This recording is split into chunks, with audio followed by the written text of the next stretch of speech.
Bienvenue à chacun d'entre vous, bienvenue aux frères et sœurs qui viennent habituellement dans cette église, bienvenue aussi à l'ensemble de la famille de Karine qui vient par rapport à la présentation. Donc nous aurons une présentation de Diego ce matin. Bienvenue à vous tous, soyez reçus dans un chaleureux accueil par les frères et sœurs de l'ensemble de cette église. Bienvenue aussi aux chrétiens qui viennent peut-être de passage, qui sont dans la région et qui viennent ponctuellement. Bienvenue à vous aussi, dans le bon nom du Seigneur Jésus. Je vous invite à pouvoir nous courber dans la prière et nous allons prier pour remettre ce culte entre les mains du Seigneur. Seigneur, merci pour cet amour, cette liberté que tu nous donnes aussi de pouvoir être ici présent, dans cette église, dans ce temple, Seigneur, qui t'appartient. Merci pour tout ce que tu fais pour nous durant la semaine, chacun individuellement et au sein de notre Église, Seigneur, aussi, avec les différentes activités qui sont réalisées, Seigneur. Merci pour tout ce qui se fait, Seigneur. C'est toujours pour toi que toute chose est faite, Seigneur. Je te prie, Seigneur, pour tout ce qui va se dérouler durant ce dimanche matin, la présentation, la prédication, les chants que nous allons chanter, que toutes ces choses soient faites individuellement par chacun des frères et sœurs en Christ pour toi, Seigneur. Et que nous tous, en groupe, Seigneur, nous pouvons élever nos voix, élever nos prières, Seigneur, pour te rendre toute ta gloire, Seigneur. Nous te prions pour ceux et celles qui sont malades, qui sont retenus pour différentes raisons, qui sont peut-être en vacances aussi, et qui nous suivent, Seigneur, via la vidéo, Seigneur. Nous pensons à elles, nous pensons à eux, Seigneur. Dans le bon nom de ton Fils Jésus, Amen. Je vous invite pour débuter notre culte à pouvoir se mettre debout et chanter un chant de gloire en l'honneur de notre Seigneur, Hosanna. Et nous serons accompagnés par notre groupe de louanges. Donc, puissions aussi nous les accompagner tout simplement.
vous invite à prendre place. Je vous invite à pouvoir ouvrir la parole de Dieu, de prendre les Bibles, les smartphones et de prendre dans Matthieu au chapitre 5. On a eu plusieurs prédications sur le sermon sur la montagne par notre pasteur Yves, et c'est bien aussi de pouvoir faire un rappel, je vais dire quelques semaines après, de ce sermon qui est ô combien important pour tout un chacun et qui est simple, limpide aussi pour montrer quelle est l'appartenance d'être à Jésus-Christ, d'être disciple de Jésus-Christ. Et donc prenons Matthieu au chapitre 5. Je cherche comme vous, parce que j'ai oublié de me mettre un post-it.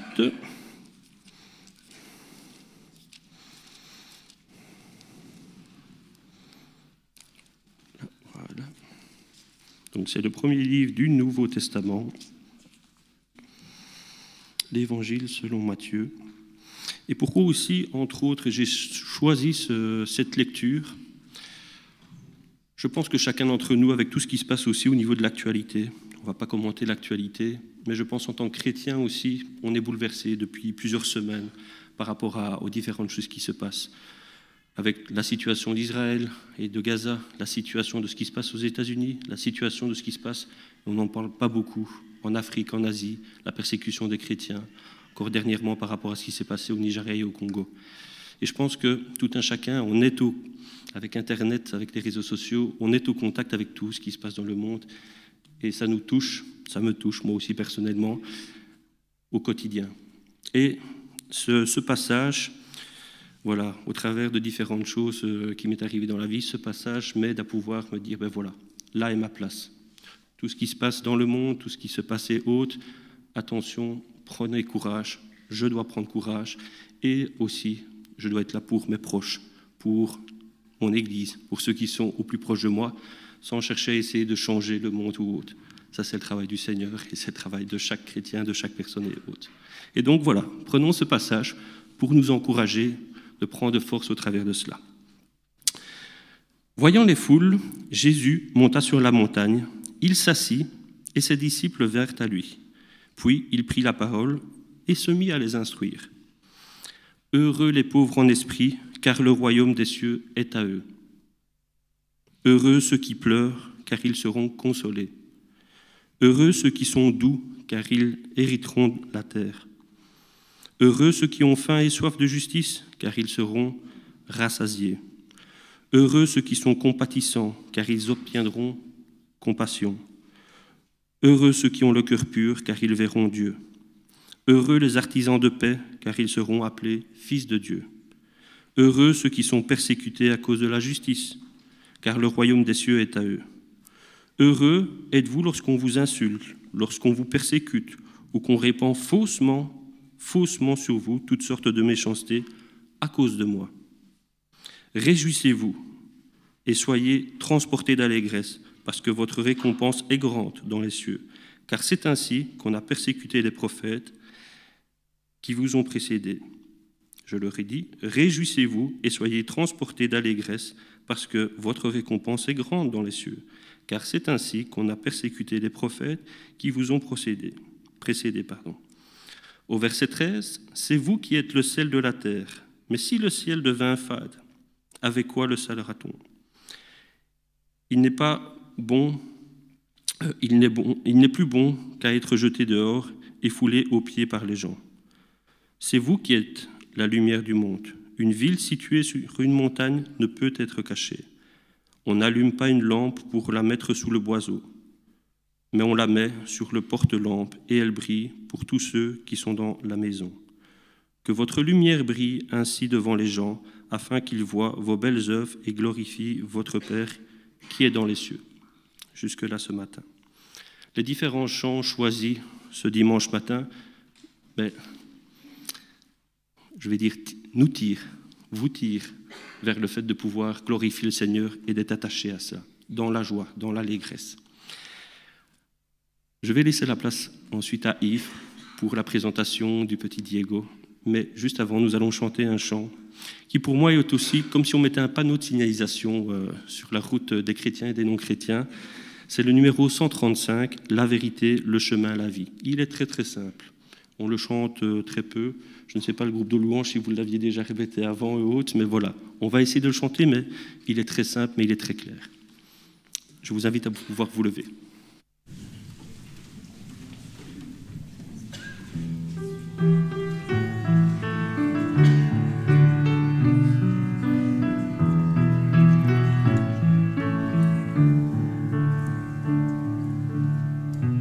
Né de la poussière et d'éternité,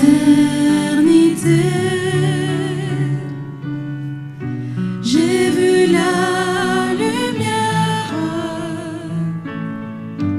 elle m'a racheté, et le cœur avide de vraie liberté. J'ai suivi ce guide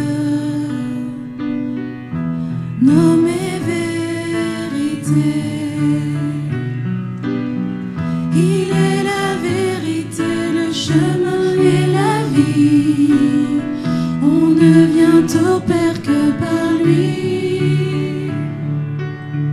Il est la vérité, le chemin et la vie. On ne vient au Père que par lui. Ton regard s'étonne, tu ne comprends pas. Un roi qui pardonne, ça n'existe pas. Un roi qui s'incline devant ses sujets, couronné d'épines, à toi de juger. Il est la vérité, le chemin et la vie. On ne vient au Père que par lui. Il est la vérité, le chemin et la vie. On ne vient au Père que par lui.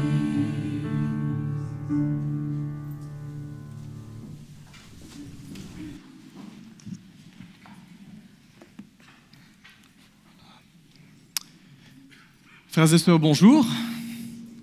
Alors ce matin, nous avons un événement un peu spécial pendant le culte. Nous avons la joie d'accompagner notre sœur Karine, qui est assise là-bas. Nous avons la joie d'accompagner notre sœur Karine, qui a à cœur de présenter son enfant au Seigneur. Le petit Diego, en tout cas. Il est calme, Diego. À cet effet, nous voulons bien évidemment souhaiter la bienvenue aux proches, aux amis, aux familles. J'ai cru comprendre qu'il y avait les cousins, le papa de Karine aussi. Très content d'avoir fait votre connaissance, monsieur. Soyez en tout cas les bienvenus ici. Bienvenue. Alors nous sommes heureux de prendre part à cette démarche, d'accompagner une maman qui veut présenter son fils au Seigneur, parce que la Bible nous montre que les enfants occupent une place toute spéciale dans le cœur de Jésus-Christ. Jésus d'ailleurs, dans les évangiles, quand on lit la Bible, il prend souvent les enfants comme des exemples. Nous les adultes, on cherche souvent des modèles qui sont grands, imposants, impressionnants. C'est pas ce que Jésus fait. Jésus dit, regardez les enfants, il y a des leçons à tirer pour vous qui êtes grands, vous qui croyez tout savoir. Jésus dit, le royaume de Dieu est pour ceux qui leur ressemblent, ceux qui ont la confiance, la foi, la simplicité d'un enfant. D'ailleurs, nous les chrétiens, nous parlons de la nouvelle naissance. Il y a cette idée en quelque sorte de redevenir enfant de Dieu, des choses à apprendre, des choses à réapprendre. Et c'est ce que la Bible nous dit. Dieu a un regard particulier pour les enfants, un modèle pour nous les adultes. Pas un modèle pour tout, bien sûr, vous qui êtes parents, vous le savez, mais il y a quand même un principe qui est là. Dans un monde qui est toujours de plus en plus compliqué, de plus en plus sophistiqué, la Bible nous rappelle revenir à la simplicité des choses. Revenir à la simplicité. Ce matin, nous remercions ainsi le Seigneur de nous le rappeler et de nous y encourager aussi au travers du petit Diego. Alors, présenter un enfant au Seigneur, c'est une manière pour nous les chrétiens, et plus particulièrement pour les parents, de remercier Dieu, parce que c'est Dieu qui donne la vie. On ne la fabrique pas. Hein, c'est Dieu qui donne la vie, c'est Dieu qui fait croître un enfant. Aujourd'hui, nous voyons un petit garçon, Diego, et demain, par la grâce de Dieu, nous verrons un adulte accompli. Hein.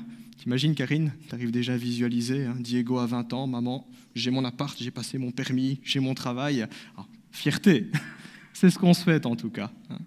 L'enfant va grandir, l'enfant va mûrir, il va se lancer dans la vie. Hein. Et nous rappelons ainsi que les enfants sont avant tout un cadeau, c'est un don de Dieu.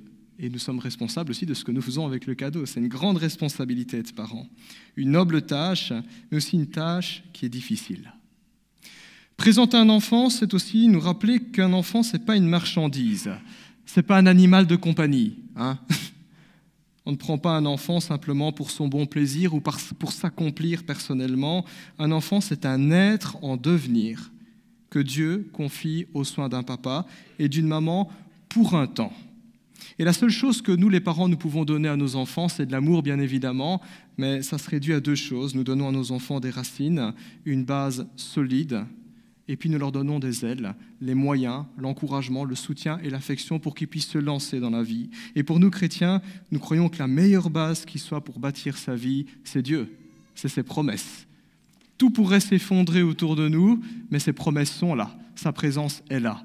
C'est même les derniers mots de Jésus qui a dit « Je serai avec vous tous les jours jusqu'à la fin du monde ». Et nous avons à cœur que notre Seigneur devienne aussi le Seigneur de nos enfants, qui est fidèle de génération en génération.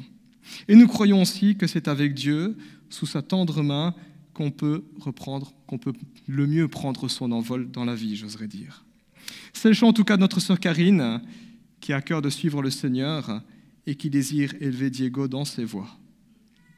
Alors la présentation de ce matin est un petit peu particulière parce que notre sœur Karine est toute seule. Elle est toute seule pour élever Diego et c'est là un défi qui est d'autant plus difficile pour les familles monoparentales. Hein, pour les couples ici qui ont des enfants, vous savez que parfois c'est galère, c'est pas facile. Imaginez pour un parent qui est seul, hein, c'est plus compliqué. Et donc présenter un enfant ce matin, dans ce cadre-là, dans notre église, ça prend un caractère particulier.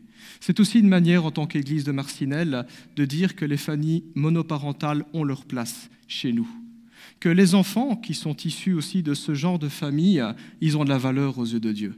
Christ a dit « Laissez venir à moi les petits-enfants, ne les en empêchez pas ». Et Jésus n'a pas commencé à faire un critère en disant « Non, seulement les enfants de tel type de famille ». Tous les enfants, bienvenue au nom du Seigneur Jésus-Christ. Une sœur africaine m'a dit une fois qu'il faut un village tout entier pour élever un enfant. J'aimerais reprendre aussi ce proverbe africain pour rappeler qu'une église tout entière peut aider une maman seule aussi à élever son enfant. Une église peut être une source de soutien, une source d'encouragement, se montrer solidaire et se dire nous aussi, on est là. Et d'une manière ou d'une autre, par notre présence, nous exercerons aussi une influence sur Diego. Et nous voulons que cette influence soit celle avant tout de Jésus-Christ. Donner le meilleur, transmettre le meilleur, porter, aider les parents et les familles. Là où un des parents est manquant, en tant qu'Église, nous rappelons que l'Éternel, notre Dieu, est aussi aimant qu'un père et aussi tendre qu'une mère. Nous voulons ainsi prier ce matin pour que le Seigneur te comble, Karine, et pour que le Seigneur comble aussi ton fils Diego. Que le tendre époux de l'Église, Jésus-Christ, t'accorde dans sa volonté aussi un jour un époux, et que notre Père Céleste accorde aussi à Diego un papa ici-bas. J'aimerais vous inviter à me rejoindre, et j'inviterai également l'équipe pastorale à me rejoindre pour cette prière. Je vous en prie, on a toute la place ici. Et je demanderai aussi à l'Assemblée de bien vouloir se lever en signe de participation à cette prière.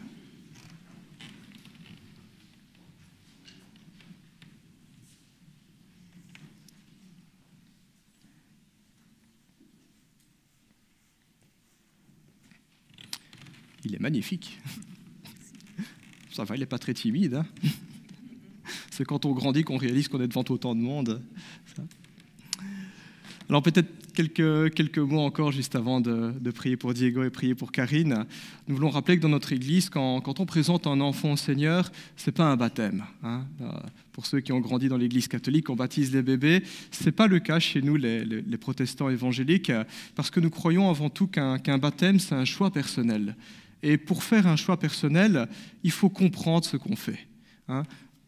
Karine ne peut pas choisir à la place de Diego de croire en Dieu. C'est Diego, plus grand, qui fera ce choix, s'il veut croire en Dieu ou non. Et nous souhaitons en tout cas qu'il donne sa vie au Seigneur Jésus-Christ plus tard. Et c'est après avoir fait un tel choix qu'on se dit « moi je veux prendre mon baptême ». Alors aujourd'hui, Diego est encore un petit peu jeune pour demander le baptême, mais nous voulons tout de même rappeler qu'il a une place spéciale dans le cœur de Jésus. Et c'est dans cette optique qu'on veut prier. Prier dans le cadre de la présentation d'un enfant, c'est remercier le Seigneur pour l'enfant, comme on l'a dit. C'est aussi un engagement des parents, de Karine ici, de se dire devant l'Église, je m'engage à faire de mon possible pour élever mon enfant dans les voies. Mais c'est aussi notre engagement à tous qui sommes témoins de cette démarche. Nous ne sommes pas simplement que des spectateurs passifs de ce qui est en train de se passer sur l'estrade. C'est l'engagement de l'Église d'être un soutien pour Karine. C'est ça, prier pour elle. Ce n'est pas simplement de dire « tire ton plan », mais de se dire « nous aussi, on promet de répondre présent, d'être là et d'être un soutien ». Et si c'est votre souhait, si notre souhait à tous, je vous invite à vous joindre à nous dans la prière. Courbons-nous dans la prière. Notre Dieu, nous sommes réunis ce matin en tant que ton Église. Nous voulons invoquer ton nom, Seigneur Jésus-Christ, proclamant encore ta souveraineté, proclamant ta bonté, proclamant ta grâce. C'est toi qui as fait don de la vie, Seigneur, ici. Nous voulons te dire merci pour Diego. Tu l'as façonné à ton image, tu l'aimes déjà, Seigneur. Père, nous nous approchons de toi sur base de ce que toi tu nous as dit. Tu nous as dit, laissez venir à moi les petits-enfants. Et humblement, dans nos prières, nous voulons faire ce pas vers toi et élever Diego dans la prière et porter Karine.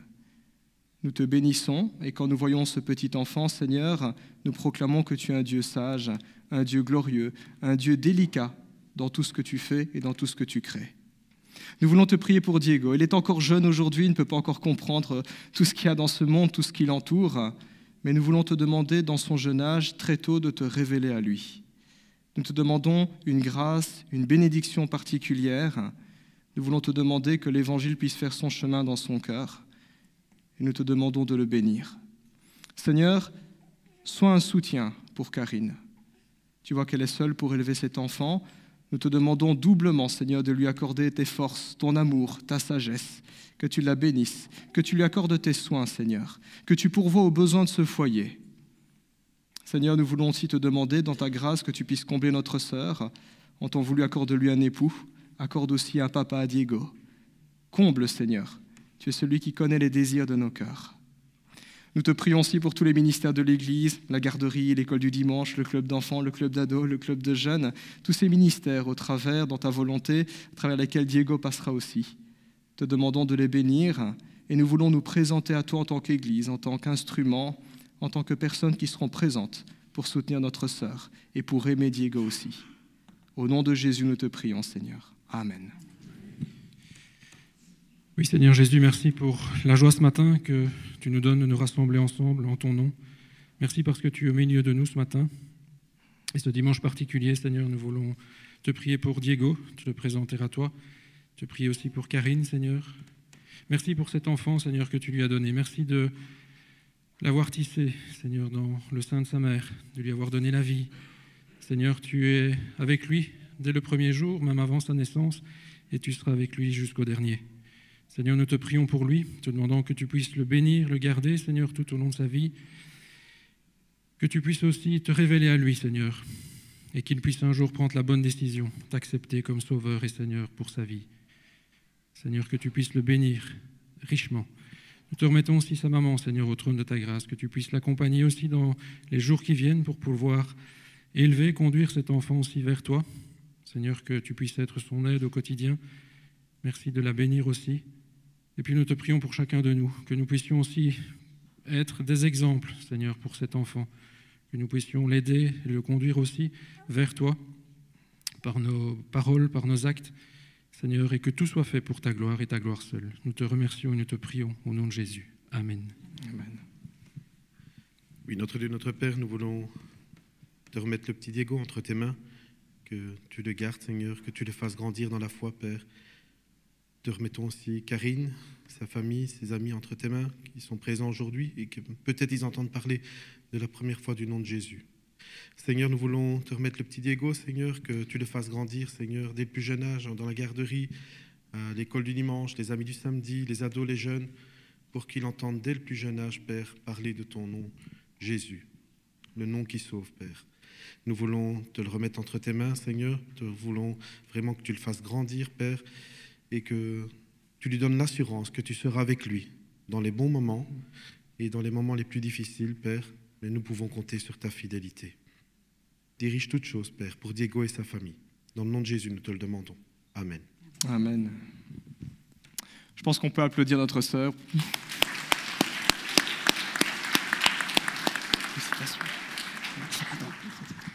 Alors, avant de laisser Karine retourner à sa place, nous avons à cœur de donner un petit quelque chose. Alors, c'est une coutume que nous avons dans notre église. Nous remettons un certificat de présentation d'enfant. Comme on a l'habitude de dire, ce n'est pas un papier qu'on demande pour rentrer au ciel, mais c'est une manière pour rappeler aussi la démarche qui a été faite. À l'intérieur, tu trouveras beaucoup de promesses de la Bible aussi. C'est autant de promesses sur lesquelles tu peux t'appuyer. Ce que Dieu dit s'accomplit toujours, en tout cas. Que le Seigneur te bénisse, qu'il t'accompagne. On a un autre cadeau. Je vais demander, est-ce que Tim, tu peux l'apporter, s'il te plaît? Merci. Voilà. De la part de l'Église, de tous les ministères également qui s'occupent des enfants, un petit livre pour Diego, il ne sait pas encore lire, mais ça viendra très vite. Et maman est là pour lire les histoires. Félicitations en tout cas.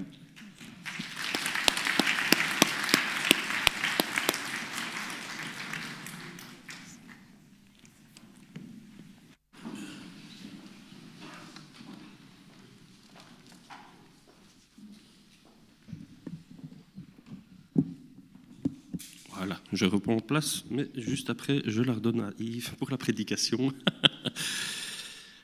Karine, j'ai un petit peu conversé avec elle, je lui ai proposé un petit peu s'il y a certains chants qu'elle avait à souhait de pouvoir, comme cadeau quand même, de présenter son enfant, de nous partager.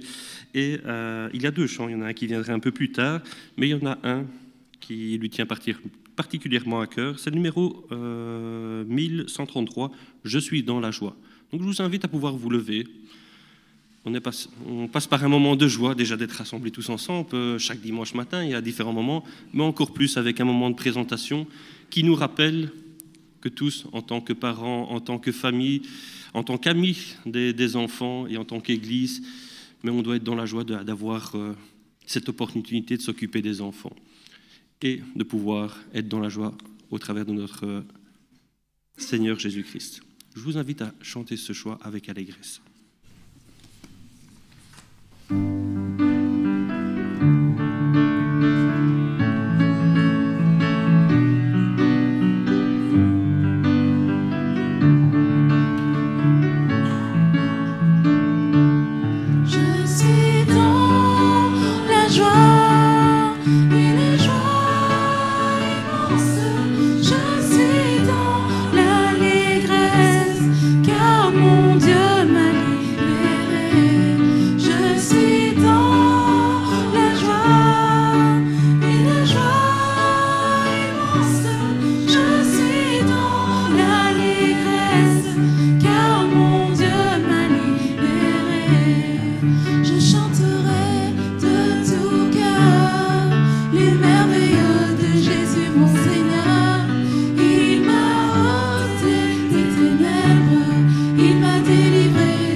Rebonjour, je suis content de vous retrouver après tout ce temps. Voilà les amis, nous voulons prendre un temps à présent autour de la parole de Dieu, nous mettre à l'écoute de ce que l'Éternel veut nous dire ce matin. Alors nous avions commencé déjà quelque temps une série de prédications dans le livre de l'Apocalypse. Nous n'allons pas faire tout le livre de l'Apocalypse, mais les 3 premiers chapitres, c'est-à-dire les lettres aux 7 églises. Je rappelle un petit peu le décorum. Souvent quand on parle du livre de l'Apocalypse dans la Bible, on imagine des guerres, des bestioles, des explosions atomiques. C'est souvent l'image qu'on a. Apocalypse, fin des temps, fin du monde, ça va très mal se passer. Je trouve dommage que souvent, même dans nos milieux chrétiens, nous ayons cette image de ce livre de la Bible, puisqu'originellement, il a été écrit pour encourager les chrétiens. Pas pour faire peur, pas pour prêcher la mort, mais au contraire pour prêcher la vie, l'assurance. C'est avant tout un livre qui nous parle de la victoire de Jésus-Christ. Nous avions vu qu'il y a 2000 ans, quand le livre de l'Apocalypse a été écrit, l'Église traversait une période difficile. Il y avait vraiment toute une persécution à travers l'Empire romain. Dans certaines régions, on laissait les chrétiens tranquilles, mais dans d'autres régions et dans d'autres villes, les chrétiens vivaient littéralement un enfer. Et ce livre a pour but de révéler la gloire de Jésus-Christ et de rappeler que le maître de l'histoire, le maître des circonstances, celui qui aura le mot de la fin, c'est Jésus-Christ. Un livre pour encourager.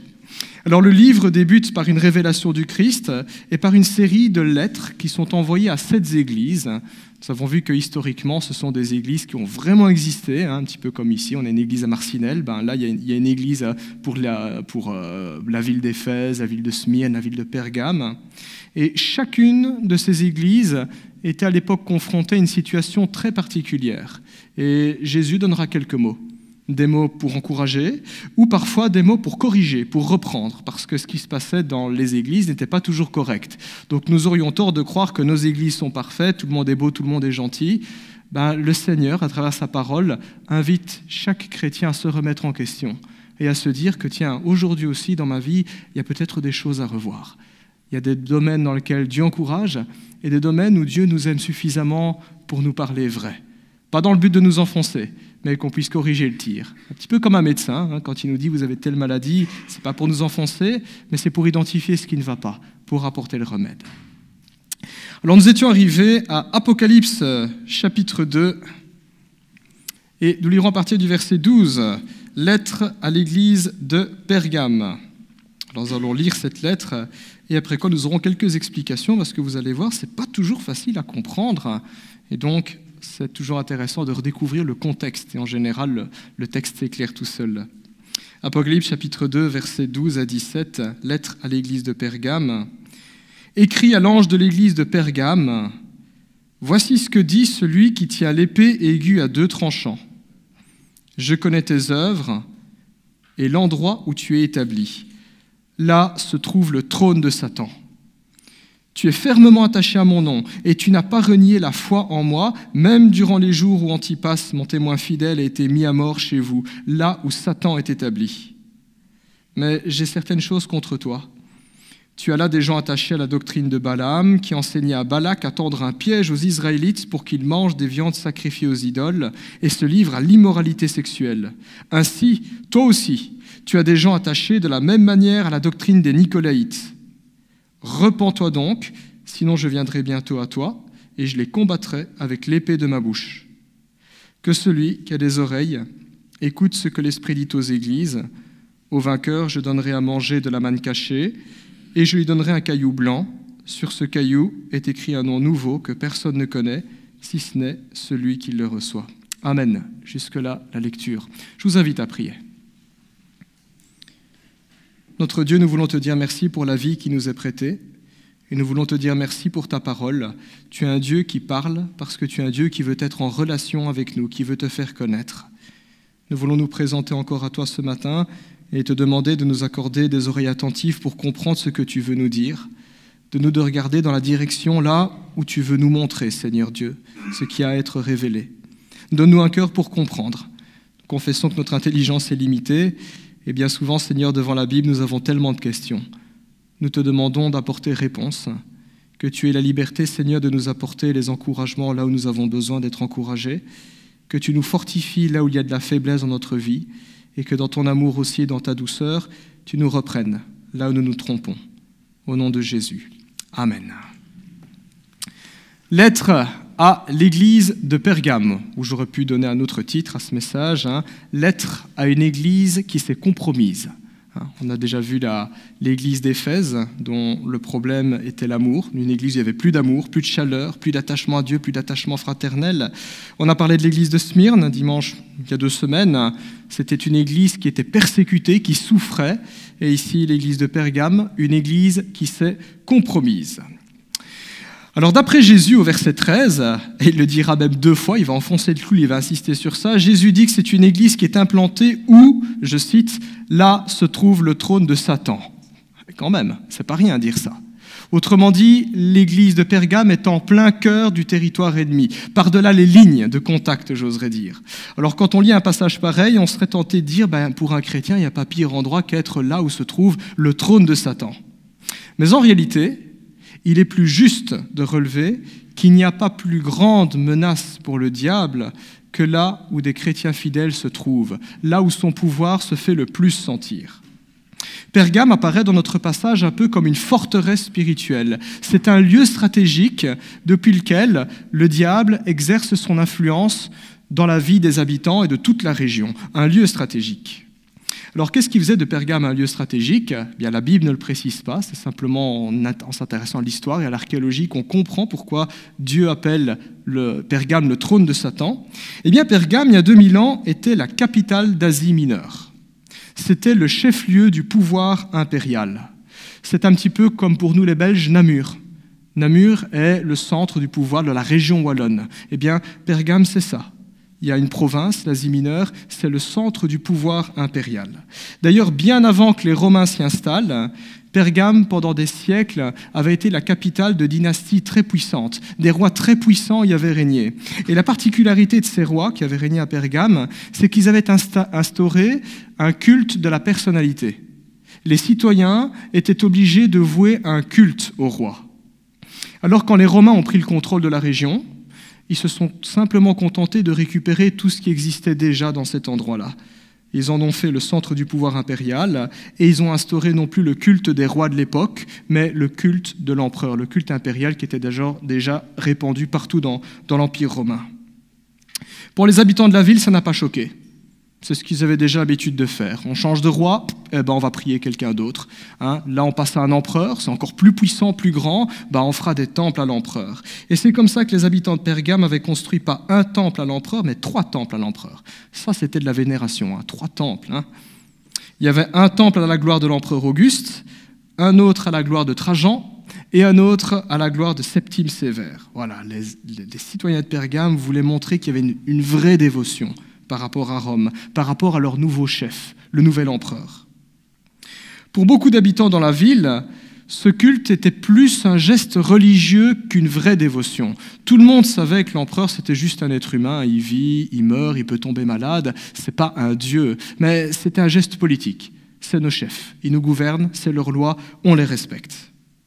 Mais même s'il n'y avait pas toujours de vraie dévotion, le signal était fort. Le signal était le suivant: c'est Rome qui règne ici en Seigneur. C'est Rome qui décide qui vit et qui meurt. Et chaque jour, les légionnaires dans la rue qui portaient leurs glaives et leurs lances le rappelaient. C'est Rome qui est Seigneur ici. Pergame avait aussi d'autres dieux. En tant que ville grecque de l'Anatolie, elle était pétrie dans cette culture. À Pergame, il y avait aussi un autel dédié à Zeus. Alors c'est quoi un autel ? Ce n'est pas un autel dans lequel on dort. Je parle ici d'un autel comme on peut trouver dans les églises catholiques, par exemple. Ce bloc de pierre sur lequel on fait un sacrifice, on fait la messe. Dans l'Antiquité, les autels servaient à sacrifier des animaux. Eh bien, à Pergame, il y avait un autel pour Zeus. Pas un petit autel. L'autel faisait 12 mètres de haut et plus de 1200 mètres carrés de surface. Ça, c'est de l'autel. On savait adorer Zeus dans cet endroit-là. Alors, si vous allez voir sur Internet, il y a des reconstitutions de cet autel. Certains sites, à tort, vous diront que c'était une des merveilles du monde. C'est une erreur historique. C'est la statue de Zeus dans la ville d'Olympie qui est une merveille du monde, mais pas l'autel de Zeus à Pergame. Mais c'était quand même une merveille architecturale unique en son genre, taillée directement dans la roche au sommet d'une colline. À Pergame, on y adorait aussi Asclépios ou Esculape, dieu de la médecine. C'est un dieu dont le symbole est le serpent. Ça vous dit quelque chose ? Chaque fois que vous allez à la pharmacie, vous avez la croix verte, puis vous avez un sceptre avec un serpent qui est enroulé. Ça, c'est le symbole du dieu grec Esculape, dieu de la médecine. Pourquoi un serpent ? Parce que les serpents étaient utilisés dans l'Antiquité pour faire de la divination. Et donc, quand on était malade, on consultait Esculape, le grand médecin, et lui demandait conseil. Qu'est-ce que je dois prendre comme remède ? Divination. Le culte de ce dieu-là était tellement influent que chaque année, des milliers de pèlerins affluaient à Pergame pour trouver la guérison. C'est quelque chose qu'on connaît très bien aujourd'hui. Il y a beaucoup de personnes, des milliers de personnes qui vont à Lourdes.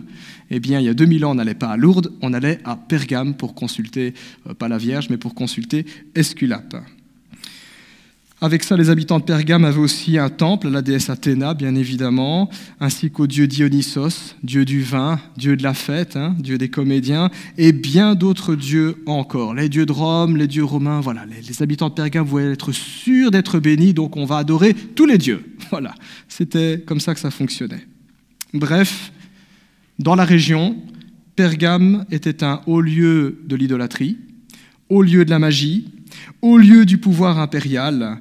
C'était la parfaite vitrine du mode de vie à la romaine. Si Pergame pouvait avoir un slogan, s'il y avait un spot publicitaire pour encourager les gens à venir vivre dans la ville, très certainement qu'ils auraient ceci comme slogan: vous aussi soyez dans le coup, soyez avec nous, soyez mondains, soyez romains. Ville mondaine. En ce temps-là, puisque la religion et la politique ne faisaient qu'un, la paix de la cité passait par la paix avec les dieux. Et donc chaque aspect de la vie des habitants de la cité était d'une manière ou d'une autre lié à la volonté des dieux. Il y avait divers métiers, il y avait des confréries, il y avait des regroupements de métiers. Chaque métier avait son patron, son dieu, son temple. Les affaires se concluaient dans le temple. Il fallait adorer l'empereur, il y avait des pèlerinages, toutes sortes de choses. Et ne pas y participer, c'était prendre le risque d'être antisocial, d'être un anarchiste, d'être un rebelle. Voilà pourquoi Jésus parle de Pergame comme le trône de Satan. Il y a un pouvoir qui est à l'œuvre dans cette ville, un pouvoir qui ne montre pas son vrai visage, mais qui tire les ficelles derrière cette culture, cette manière de penser, cette religion et ce pouvoir politique, derrière ce culte de la personnalité, cet absolutisme. Jésus-Christ dit, ça, c'est l'œuvre du diable qui a servi les hommes. Le passage de ce matin, la lettre que nous venons de lire, met donc le doigt sur une lutte de pouvoir. C'est ça qui est en jeu dans Pergame. À qui va le pouvoir ? À qui va l'allégeance ? Et c'est une lutte qui se joue dans le cœur des chrétiens de cette église et dans le cœur des habitants de cette ville. Il y a deux chefs, il y a deux rois, il y a deux princes qui sont en lutte. D'un côté, il y a le Christ, le prince de la paix, et d'un autre, il y a le diable, le prince du monde. Il y a deux lions qui s'entre-déchirent. Il y a le lion de Juda, le Messie. Il y a le lion rugissant, le diable. Il y a deux royaumes qui se font face à Pergame, le royaume de Dieu et le royaume du monde à la romaine à l'époque. Aujourd'hui, on dirait le royaume du monde à l'occidental, notre manière de vivre. Il y a deux peuples qui coexistent dans cette ville, les enfants de Dieu et les enfants du monde, qui vivent selon des lois, selon des principes et selon des normes complètement différentes. Dans cette lettre, Jésus appelle les chrétiens de son Église à faire acte d'allégeance, à lui manifester une loyauté qui est totale et qui est sans faille, une loyauté même quand c'est difficile, même dans l'épreuve, et en particulier dans l'épreuve. J'oserais dire que c'est comme un mariage. Quand on se marie et quand on échange nos promesses, on dit pour le meilleur et pour le pire. Eh bien ici, on a Jésus-Christ, l'époux de l'Église. Il s'adresse à ces chrétiens qui avaient des difficultés à croire ou à continuer à vivre leur vie paisiblement. Ils étaient persécutés. Eh bien, on a l'époux qui vérifie s'il est toujours aimé, dans le meilleur et dans le pire aussi. Jésus ne désire pas que nous l'aimions à moitié ou aux trois quarts. Jésus nous appelle à l'aimer de tout notre cœur, de toute notre force et de toute notre pensée. C'est d'ailleurs le plus grand commandement. Pour vous qui êtes mariés, c'est quelque chose que vous pouvez facilement comprendre. Imaginez que vous dites à votre conjoint, tu sais, aujourd'hui je t'aime à 94%. C'est bien 94%, c'est plus que 60%. Mais si vous dites ça à votre conjoint va dire, à qui vont les 6 autres pourcents ? C'est pas pour rien quand Dieu nous appelle à l'aimer de tout notre cœur. C'est pas qu'il est mégalomane, mais on aime ou on n'aime pas. Mais il faut arrêter de jouer. Faut arrêter de jouer. Et donc, derrière cette lutte de pouvoir, derrière cette question d'allégeance, cette question de fidélité ou d'amour, Dieu rappelle que l'aimer, c'est l'aimer entièrement, c'est le suivre entièrement. Un chrétien ne peut pas avoir un pied dans l'Église et un pied dans le monde. Un chrétien ne peut pas être le citoyen de deux royaumes différents. Ça n'existe pas. Spirituellement, la double nationalité, ça n'existe pas. L'Église de Jésus-Christ ne peut pas avoir deux époux. Ça ne marche pas. Or, tel était le problème de l'Église de Pergame. L'Église était compromise. Dans cette Église, on était tenté d'aller voir ailleurs, on était tenté d'avoir une aventure, d'avoir un amant. L'Église était devenue, à cause de certains membres de l'Église était devenue la maîtresse du monde, la maîtresse du prince de ce monde. Ça, c'est fou, de se dire que l'épouse du Christ est la maîtresse du diable en même temps. C'est ce qui se passe dans l'Église. Il y a de la compromission. Il y a un deal qui a été fait. Il y a quelque chose qui n'allait pas. Jésus se révèle alors à cette Église comme étant celui qui tient l'épée aiguë à deux tranchants. C'est ce qu'on voit au verset 12. Si un matin vous vous levez, ça sonne à votre porte, si vous avez votre voisin avec un gâteau à la main, une bouteille de vin et un large sourire, vous savez que vous allez passer un bon moment. Si votre voisin sonne à votre porte avec un regard d'assassin et une batte de baseball à la main, vous allez passer un mauvais moment. Là, vous avez l'époux de l'Église avec une épée à la main. Il y a quelque chose de grave qui se passe. Alors pour aller un petit peu plus loin, c'est pas pour rien non plus que le Christ se révèle comme étant celui qui a l'épée à deux tranchants à la main. Pour rappel, le livre de l'Apocalypse est riche en symboles et ce sont tous des symboles qui s'inspirent de ce qui se passait il y a 2000 ans. Et donc il nous faut comprendre aussi la culture romaine. Et le glaive, dans la culture romaine, le glaive est symbole de pouvoir et d'autorité.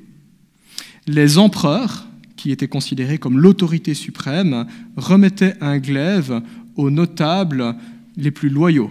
Par exemple, un gouverneur ou un général. On lui remettait un glaive, souvent richement orné, pour lui dire « Toi, tu es honoré de l'empereur ». Et en même temps pour dire « Celui-là, il a l'autorité ». Il a l'autorité de vie et de mort sur ses soldats, le général. Il a l'autorité de vie et de mort sur les habitants d'une ville, ce gouverneur. Le glaive, symbole de pouvoir, symbole d'autorité. Les Romains, eux, imposaient leur loi par la force du glaive. Par le fer, ils faisaient couler le sang de leurs ennemis. C'était ça, le glaive entre les mains des Romains. Mais c'est complètement différent quand on parle de Jésus-Christ. La Bible nous montre que le glaive de Dieu, c'est sa parole.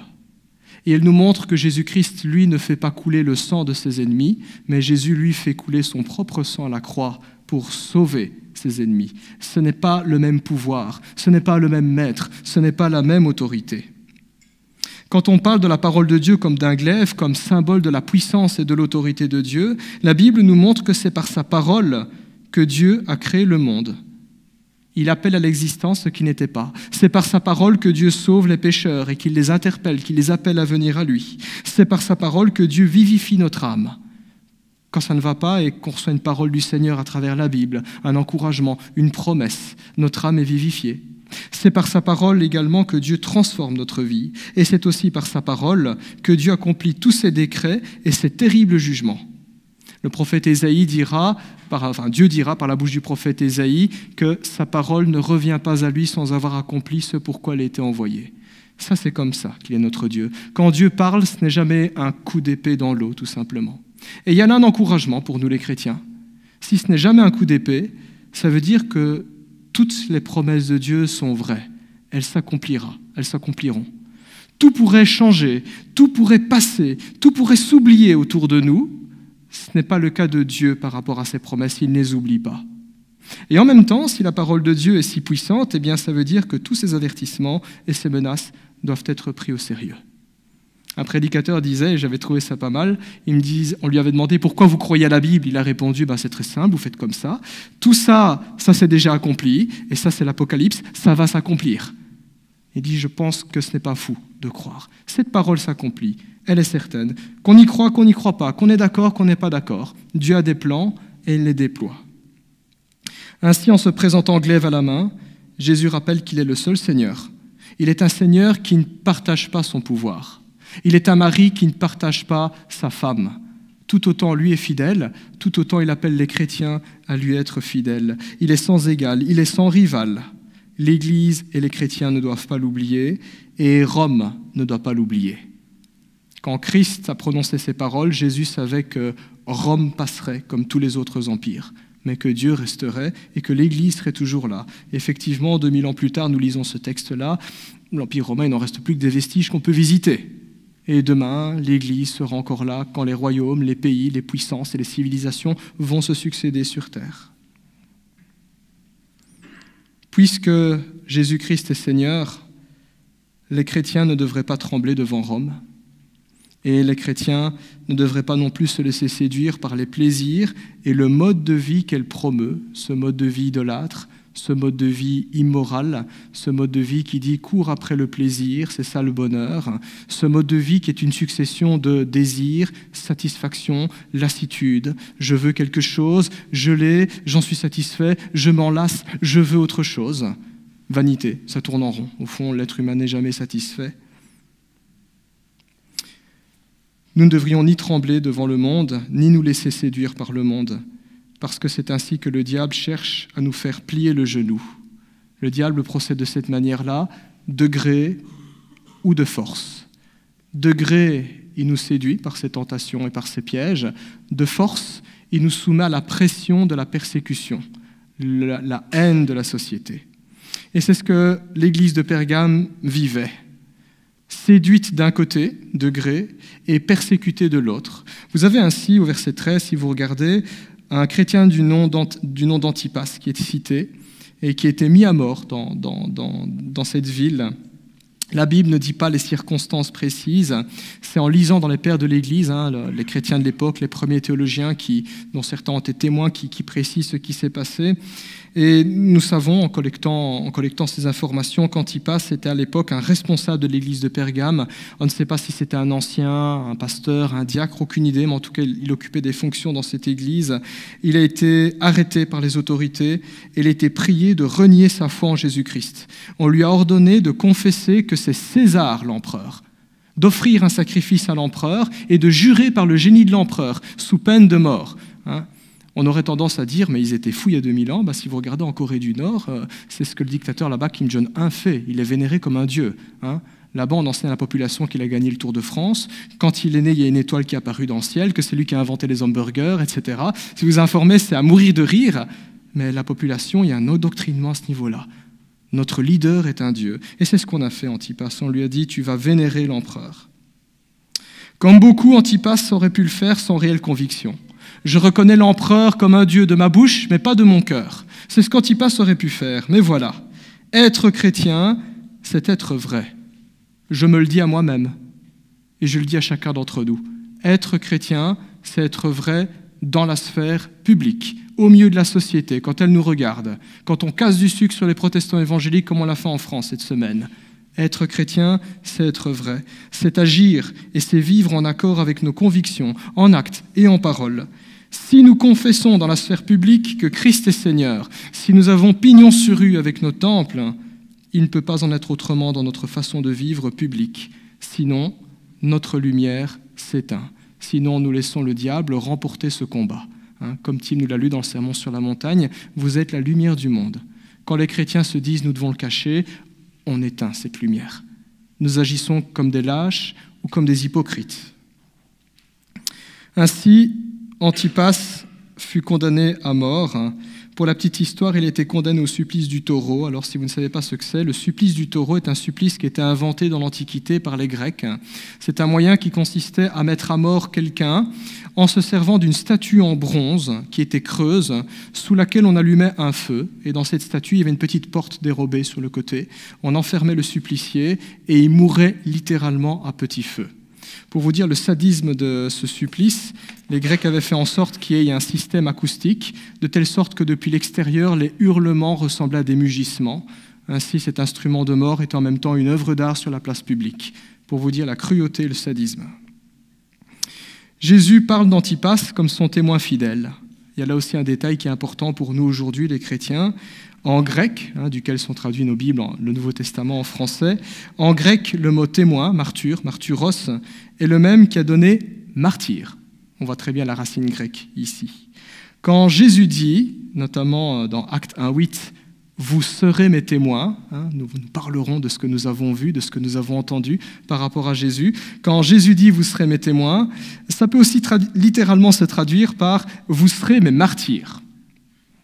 Du coup, le texte prend une autre couleur. Vous serez mes martyrs, vous serez mes témoins. Chouette, je vais porter un t-shirt « Jésus est vivant ». Vous serez mes martyrs. La prison, les insultes, la moquerie, c'est moins agréable. Alors bien évidemment, ce n'est pas un appel à chercher la violence, à chercher la bagarre, ce n'est pas un appel à faire des actes terroristes, on n'est pas un appel au djihad dans la Bible, on est vraiment dans autre chose, on n'est pas dans le Coran. C'est un rappel, pas un appel.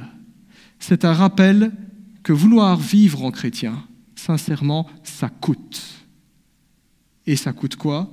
Ça coûte la haine, le mépris d'un soi-disant monde tolérant qui tolère tout, sauf les chrétiens, sauf le christianisme. En Jean chapitre 16, verset 33, l'Écriture dit ceci, c'est Jésus qui parle, « Vous aurez à souffrir dans le monde, dit-il. Mais il dit, prenez courage, j'ai vaincu le monde. » Par la grâce de Dieu, ici en Belgique, oui, il y a de l'opposition contre les chrétiens, mais pas autant qu'il pourrait y en avoir en Chine, en Amérique, au Nigeria, par exemple. Mais on sent bien que dans les médias, ou alors quand on dit qu'on est chrétien à l'école ou dans la société, on a l'air de gens rétrogrades qui sommes incapables d'utiliser notre matière grise. Préjugés, mépris. Les chrétiens sont la communauté dans le monde qui est la plus persécutée, et on n'en parle pas. Vous voyez l'ONG Porte Ouverte, elle n'arrête pas de se plaindre en disant « mais c'est incroyable, on peut s'en prendre à des croyants d'autres confessions, des musulmans, on va parler d'eux à la une dans les journaux, on parle des chrétiens, plusieurs centaines de millions persécutés, considérés comme des citoyens de seconde zone, passés sous silence. » Ça, c'est la vérité. Suivre Jésus, c'est prendre position contre tout ce qui est contraire à sa volonté. Ça signifie pour nous chrétiens de ne pas participer de près ou de loin à ce qui est mal, à ce que Dieu considère comme étant un péché. Ne pas même laisser sous-entendre qu'on approuverait. Éphésiens 5:11 nous dit « Ne participez pas aux œuvres des ténèbres, mais démasquez-les plutôt, parce que ce que certains font est honteux. » Honteux. La Bible dit ça pour les chrétiens. Et c'est logique, si nous sommes lumière, d'office, ça met en évidence les zones d'ombre. Il n'est pas simplement question pour un chrétien d'avoir une attitude passive, du genre « je m'abstiens », mais je ne dis rien, je n'entends rien, je ne vois rien, mais j'ai rien fait de mal, mais d'avoir une attitude active et proactive, c'est-à-dire adopter un comportement qui plaît à Dieu, tout en osant prendre position, en désapprouvant ce qui est mal et en reprenant ceux qui le commettent. Alors on n'est pas là pour enfoncer les gens qui nous entourent ou avec lesquels on n'est pas d'accord. L'amour conduit à avoir une certaine manière de dire ou de faire les choses, mais oser prendre position, de manière intelligente, de manière réfléchie, de manière bienveillante, oser dire « je ne suis pas d'accord ». Parce que Galates chapitre 6, verset 1 dit aux chrétiens, « Si vous voyez un frère en faute, vous qui êtes conduits par le Saint-Esprit, reprenez-le, mais tout en le reprenant, veillez aussi sur vous-même, de peur de ne pas trébucher. » La Bible est très lucide, elle dit aux chrétiens, « Vous n'êtes pas meilleurs que les autres. » Alors s'il faut dire des choses, soyez aussi conscients de vos propres limites. Jésus le dira autrement, avant de retirer la paille chez l'autre, il faut retirer la poutre dans son œil, dans le sermon sur la montagne. Bref, prendre position n'est pas politiquement correct aujourd'hui. L'évangile n'est pas politiquement correct parce que l'évangile dit aux êtres humains « Vous êtes pécheurs, Dieu est votre maître et il vous appartient de placer votre foi en lui et de vous repentir. » Ce n'est pas populaire aujourd'hui de dire cela et d'entendre cela. Quand Antipas a osé dire que l'empereur n'est pas un dieu et qu'il devrait se soumettre à Jésus-Christ, eh bien on l'a réduit au silence. Voilà ce qu'on fait des discours qui ne sont pas politiquement corrects. On les réduit au silence. Voilà ce que font les dictatures. Contrôle des médias, censure, diabolisation d'une certaine communauté. Voilà ce qui arrive de plus en plus dans la sphère des médias sociaux aujourd'hui. J'ai été très effrayé cette semaine quand on présentait la rencontre de commémoration pour Charlie Kirk qui a été tué là aux États-Unis comme une rencontre de néo-nazis. Il y a un de mes professeurs à la faculté qui a publié une petite réponse pour nous dire pour une rencontre de néo-nazis, il parle beaucoup de la grâce et du pardon. Comment on en arrive là, à ce degré de désinformation, parce que c'est des chrétiens? Alors on n'est peut-être pas obligé d'être d'accord avec Trump, hein, mais la grâce, le pardon, c'est des bonnes valeurs. Et c'est ce que notre société a besoin. Et tuer quelqu'un pour ses opinions, c'est mal, même si on n'est pas d'accord avec lui. Mais bon, c'est des chrétiens, donc c'est des néo-nazis, c'est l'extrême droite. Eh ben, notre société est tombée bien basse. Voilà ce qui se passe aussi pour les chrétiens de Pergame il y a 2000 ans. Tout à l'heure, nous disions que le diable nous pousse à abandonner Christ de gré ou de force. Je dirais que de gré ou de force, c'est un petit peu comme les deux tranchants d'un glaive, parce que c'est ça un glaive, il y a deux tranchants, hein, côté droite, côté gauche. Le diable utilise ces deux tranchants, de gré ou de force. Le supplice du taureau pour Antipas était à Pergame la méthode dure, de force. Voilà pour vous, chrétiens, si vous refusez de changer d'avis, on va vous tuer. Et puis, parlons maintenant très courtement de la méthode douce. La méthode douce, on l'a déjà citée, c'est l'attrait du monde. Et l'attrait du monde, frères et sœurs, nous le ressentons tout le temps et à chaque instant. Même au moment où je vous parle, vous devez certainement ressentir l'attrait du monde. Hein. Nous le ressentons parce que nous sommes des êtres de chair et de sang. Nous sommes des êtres qui avons des désirs. Nous recherchons naturellement le plaisir. Nous sommes des êtres qui avons des craintes. Et le monde se présente comme un système qui fait écho à cette réalité. On est des êtres de chair et de sang mus par la crainte et le désir. Le monde parle à nos sens, il va exciter nos désirs, il va réveiller nos craintes. Regardez la publicité, ça fonctionne comme ça. Vous avez peur d'être cambriolé? Vous savez que dans votre quartier, il y a tel pourcentage de cambriolage. Heureusement qu'il y a telle marque. Contactez-les, ils vont installer un système d'alarme. On joue sur les craintes. Vous voulez faire plaisir à monsieur ou madame, vous êtes fatigué, vous avez besoin de vacances, contactez telle agence de voyage. Vous voulez rester beau et jeune, telle marque, telle pommade, tel produit. Ce que le monde propose, nous pouvons le voir, nous pouvons l'entendre, nous pouvons le sentir, nous pouvons le goûter, on peut même le toucher. Quand on parle de réalité spirituelle, c'est tout autre chose. Le monde semble beaucoup plus réel que le royaume de Dieu. Tout semble à portée de main, ici et maintenant. Je n'ai qu'à passer un coup de fil, on m'apporte mes pizzas, je n'ai qu'à télécharger telle application et je peux l'obtenir. J'ai la carte de crédit, j'ai l'argent, je peux l'obtenir. Tout semble à portée de main. Alors que la Bible, elle me parle d'un ailleurs, le ciel. Elle me parle d'un plus tard, très plus tard même, hein, l'éternité, beaucoup plus tard. Alors beaucoup aujourd'hui dans notre société si matérialiste, si axée sur le plaisir immédiat et gratuit et sans conséquence, quoique sans conséquence, beaucoup oublient alors le royaume de Dieu, préférant le royaume du monde, en ne sachant pas qu'en réalité, ils suivent une voie qui a déjà été tracée par quelqu'un. Et cette voie, c'est celle du diable. Un vrai toboggan, une fois qu'on y est, on ne sait plus arrêter. Et au fond, on se casse la figure. La tentation de faire des compromis avec le monde avait ainsi fait des adeptes dans l'église de Pergame. Beaucoup de chrétiens s'étaient dit, en fait, je peux vivre à la romaine. En fait, je peux quand même faire quelques concessions politiques. Au fond, qu'est-ce qu'il y a de mal de confesser que l'empereur est Seigneur? Si ça lui fait plaisir, j'y crois pas, je le dis quand même. Beaucoup de chrétiens se disaient, au fond, qu'est-ce qu'il y a de mal à aller avec les autres, participer à des banquets et finir en orgie dans les temples païens? Qu'est-ce qu'il y a de mal de temps en temps à faire un petit pèlerinage? Est-ce que ce n'est pas ça s'intégrer? Ce n'est pas ça de l'amour? Ce n'est pas ça se faire tout à tous? Et puis ça me permet de vivre tranquillement, je ne mets pas à dos les autorités, je n'ai pas l'air d'un extraterrestre pour mes voisins, je suis pleinement intégré. Certains chrétiens étaient tentés de faire cela. Mais comme le dit l'adage, à vouloir s'asseoir entre deux chaises, on finit par se casser la figure. Voilà ce qui se passe. C'est ainsi que Jésus reprend cette église en disant non. Vous ne pouvez pas vivre pour vous-même, pour votre plaisir, et vous ne pouvez pas vivre pour Dieu et pour Jésus-Christ en même temps. C'est deux chemins différents, deux voies différentes, deux modes de vie différents. Dans le Sermon sur la montagne, Jésus dira, par rapport à l'argent, tout ce qu'on peut trouver dans le monde, par rapport au matérialisme, il dit, vous devez choisir qui vous voulez servir. C'est qui votre maître? C'est l'argent, c'est les biens matériels, c'est le monde ou c'est Dieu. Mais les deux ne sont pas compatibles. Ça ne veut pas dire que les chrétiens doivent devenir des moines et s'enfermer et se débarrasser de tout, mais la question est la priorité. Qu'est-ce que tu cherches? Qu'est-ce qui donne du sens à ta vie? Ton portefeuille? Très bien, tu ne l'emporteras pas au ciel. Ça restera sur terre et tu peux le perdre à tout moment. Ou Dieu, éternel. La priorité, elle est là, la question. C'est ainsi que Jésus va citer un groupe que nous avions déjà évoqué quand on avait fait la lettre à l'église d'Éphèse.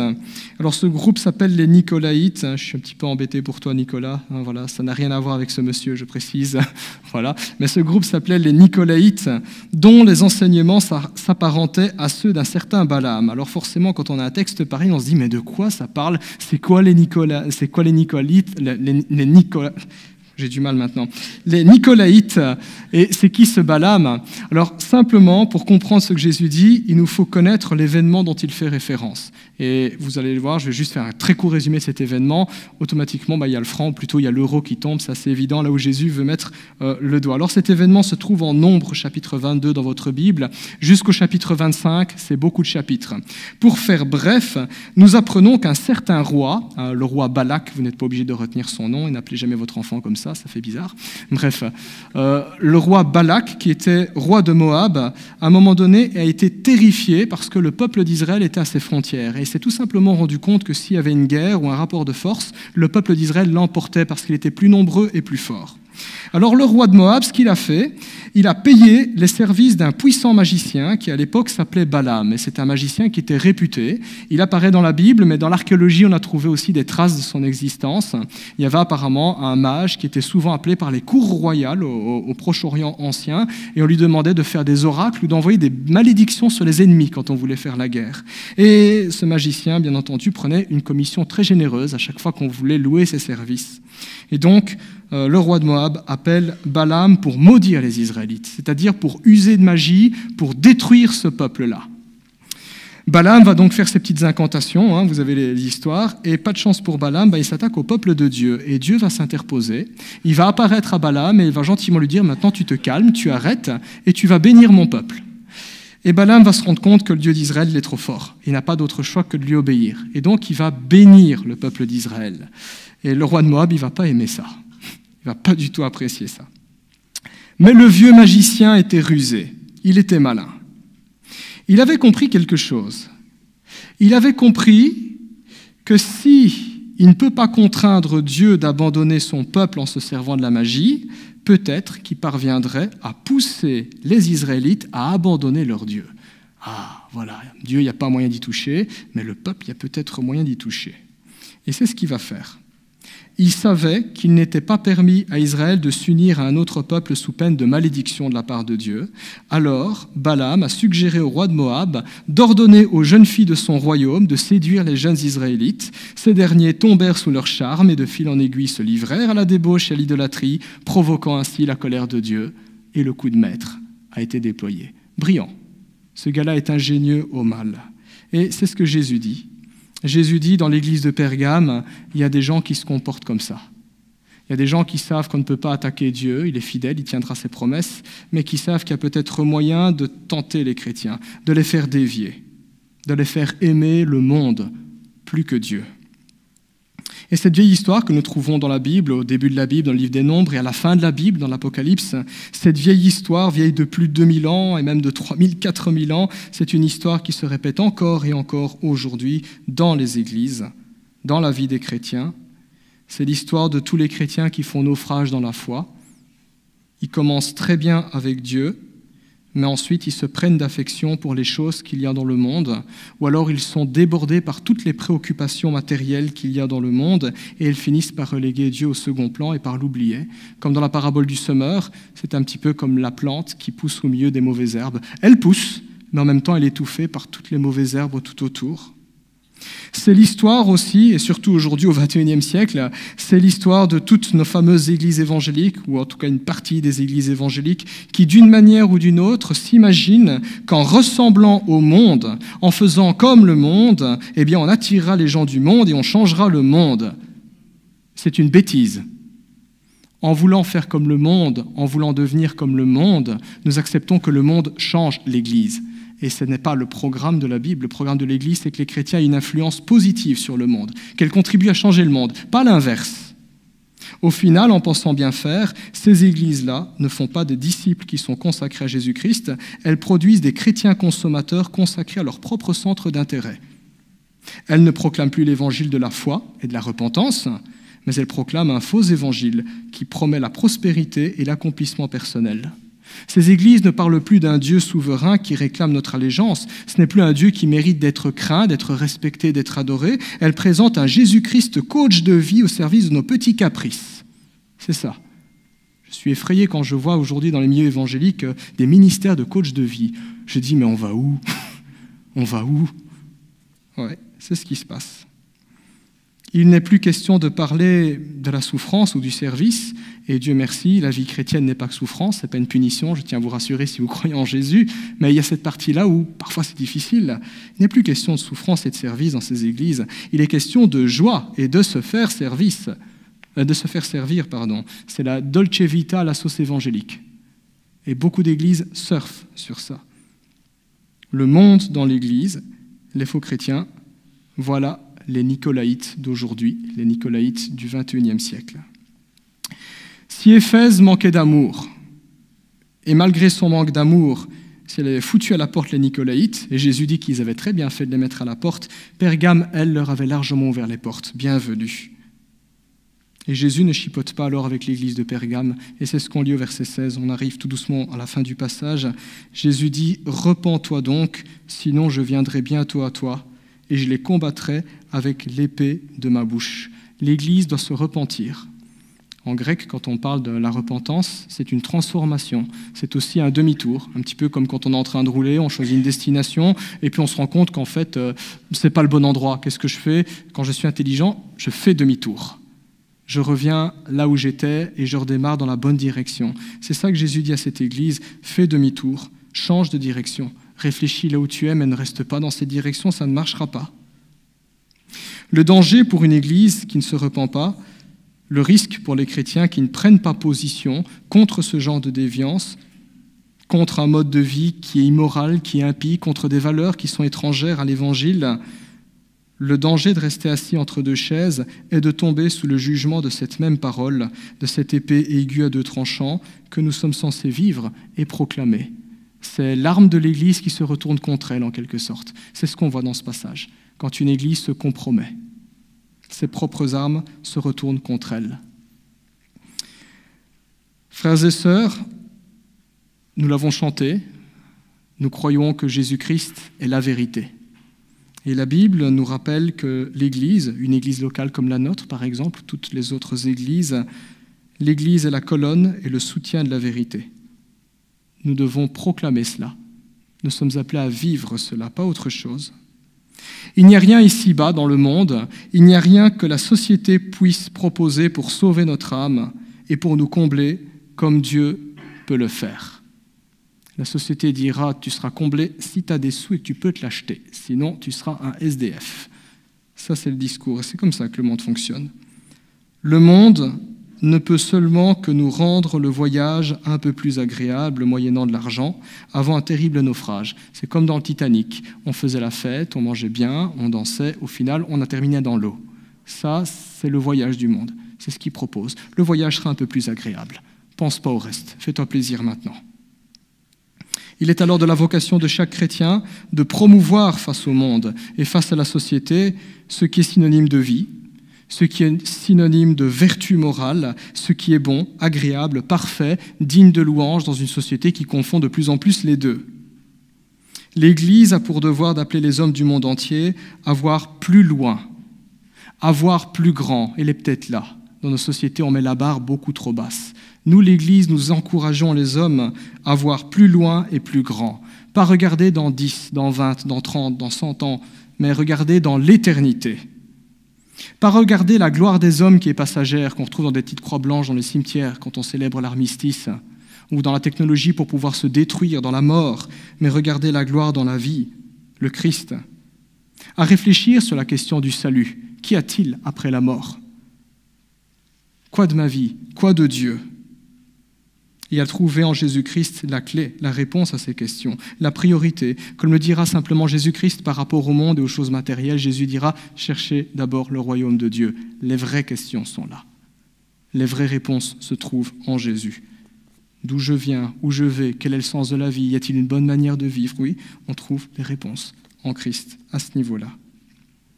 Ce témoignage commence dans la vie personnelle de chaque chrétien. Ce n'est pas uniquement un devoir institutionnel de l'Église en tant qu'institution, dans sa structure, mais c'est un devoir personnel de chaque chrétien, mon comportement, mon contact avec les autres. Il faut donc choisir son chef. Il y a 2000 ans, c'était Rome ou Christ, le prince du monde ou le prince de la vie. Cette lettre se termine ainsi au verset 17. Jésus dit que celui qui a des oreilles écoute ce que l'Esprit dit aux églises. Au vainqueur, je donnerai à manger de la manne cachée et je lui donnerai un caillou blanc. Sur ce caillou est écrit un nom nouveau que personne ne connaît, si ce n'est celui qui le reçoit. Je me souviens, la première fois que j'ai lu ce passage, j'étais ado et je me suis dit, j'ai pas envie d'avoir un caillou blanc comme récompense, moi c'est nul. C'est des symboles, je le rappelle, aux chrétiens qui étaient tombés dans la compromission et qui se gavaient de viande sacrifiée aux idoles dans toutes ces orgies. Eh bien, la Bible nous dit qu'aux chrétiens fidèles, il sera comblé de la manne céleste. C'est un synonyme, une manière de dire satisfait en Christ. Il aura la vie éternelle, il aura la communion avec Dieu. Cette histoire de caillou blanc nous renvoie simplement à des pratiques de l'Antiquité. Dans l'Antiquité, lorsqu'il y avait un procès et qu'on était au tribunal, il était coutume pour le juge de remettre un caillou blanc à celui qui était reconnu comme étant juste, innocent, et un caillou noir à celui qui était coupable. On gravait aussi le nom de l'athlète victorieux dans un stade, dans la pierre. C'était une manière de dire son nom ne sera jamais oublié de génération en génération. Et donc, la Bible nous dit que celui qui est fidèle, celui qui sait mettre les bonnes priorités dans la vie, celui qui investit dans les vraies richesses qui durent, sera victorieux aux yeux de Dieu. Son nom ne sera pas oublié, il ne disparaîtra pas dans le néant. Que le Seigneur nous donne de faire un bon choix, que le Seigneur nous donne de sonder notre cœur, de sonder notre Église, qu'il nous garde humbles. Nous ne sommes pas à l'abri de trébucher, et gardons-nous de croire, nous chrétiens, que nous serions meilleurs. Nous sommes aussi des êtres humains, nous sommes faillibles, nous avons besoin de la grâce de Dieu. Et tout comme nos frères et sœurs ont été repris par le Christ il y a 2000 ans, acceptons aussi d'être repris par le Seigneur, là où nous avons besoin d'être repris. Amen. Je vous invite à prier. Te remercions, Seigneur, pour ta parole, la Bible. Nous reconnaissons qu'encore aujourd'hui, il y a encore du chemin à parcourir, aussi bien en tant qu'Église dans la société, en tant que chrétiens, Seigneur, là où tu nous as placés dans notre entourage. Nous te remercions parce que tu es ce Dieu qui ne change pas, siècle après siècle, millénaire après millénaire. Tu es constant là où l'humanité n'est pas constante et là où nous-mêmes nous confessons, nous ne sommes pas toujours constants dans nos engagements. Pardonne-nous nos manquements, Seigneur. Nous croyons, comme tu le dis dans ta parole, que c'est ton sang qui nous lave et nous purifie de tout péché. Nous voulons te demander que tu nous accordes un cœur qui soit bien disposé pour mettre les priorités. Tu sais que la tentation peut être très forte. Nous avons aussi des besoins, nous avons aussi des peurs et des craintes, parfois égoïstes, nous le confessons, mais parfois légitimes. Apprends-nous à accepter, Seigneur, que chacun de nos besoins, tu y pourvoiras. Tu es le Dieu qui donne ce qui est nécessaire. Tu es le Dieu qui nous donne reconnaissance, sécurité, joie. Aide-nous à chercher ton royaume et ta justice, et à pouvoir expérimenter, comme tu le montres dans la parole, qu'il y a non seulement de la joie à te connaître, mais de la joie à t'obéir. Aide-nous, Seigneur, à être une bénédiction pour ceux qui nous entourent, que nous ne soyons pas des chrétiens rabat-joie tout le temps en train de râler, juger ou condamner, mais que nous puissions aussi prendre notre place de manière constructive, bienveillante, édifiante. Donne-nous le courage de prendre position, Seigneur, et de pouvoir agir selon nos convictions, quand cela n'est pas populaire.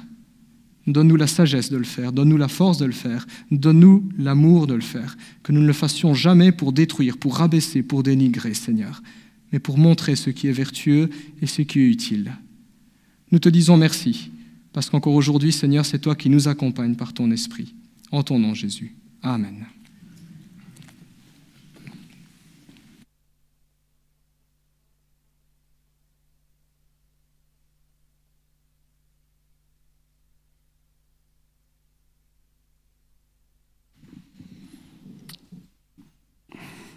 Merci Yves pour cette prédication.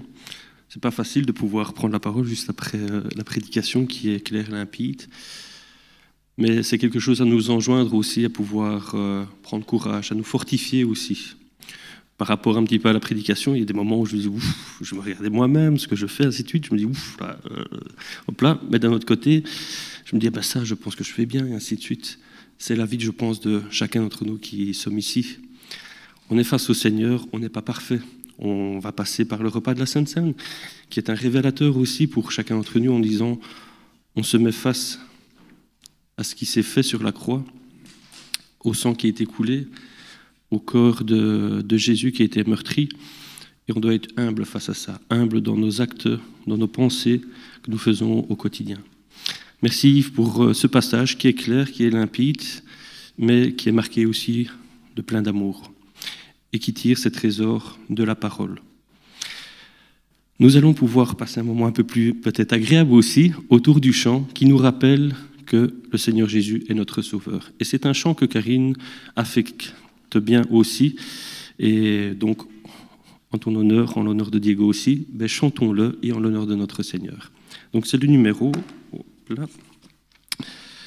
640 pour ceux qui lisent avec les smartphones les paroles « Ô Jésus, mon Sauveur ». Je vous invite à pouvoir vous mettre debout et j'inviterai aussi, je pense que c'est Nunzio, à pouvoir passer l'offrande. Donc l'offrande qui passe, liberté à chacun de pouvoir participer à l'offrande qui sert à différentes choses. On n'a pas de subvention de l'État au niveau de notre Église.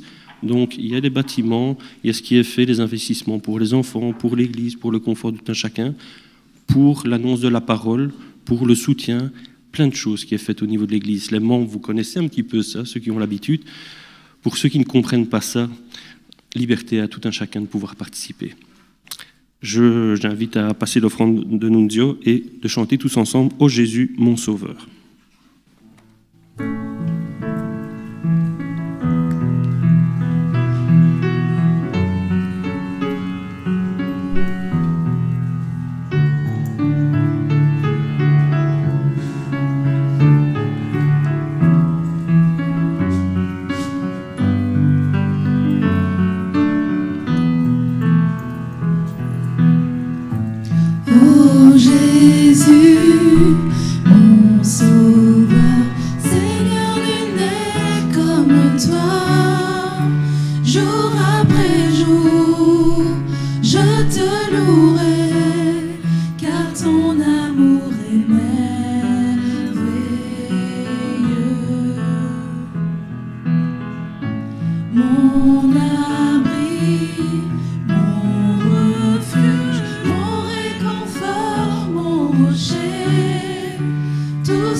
J'invite Nunzio à pouvoir prier pour l'offrande. Oui, notre Dieu, notre Père, nous voulons te remettre les offrandes de ce dimanche matin entre tes mains, que tu la fasses grandir, que tu la fructifies selon, Seigneur, ta volonté, qu'elle serve à l'édification de ton règne, à faire connaître ta parole au plus grand nombre, qu'elle serve également au fonctionnement de ton Église, au soutien missionnaire. Les besoins sont importants, Père. Et comme à chaque fois, Éternel, je te demande de nous donner à chacun un cœur de partage, en pensant aux plus démunis et ceux qui n'ont pas, qui ne jouissent pas, Seigneur, de toute l'abondance que tu nous donnes sous nos contrées. Gloire à toi, dans le nom de Jésus. Amen.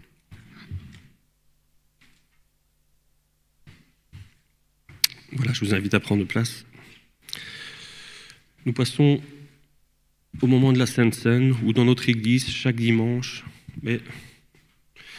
nous partageons, nous rompons le pain, bon, il est déjà rompu ici, mais nous partageons le pain et le vin chaque dimanche pour nous rappeler ce que le Seigneur a fait sur cette croix.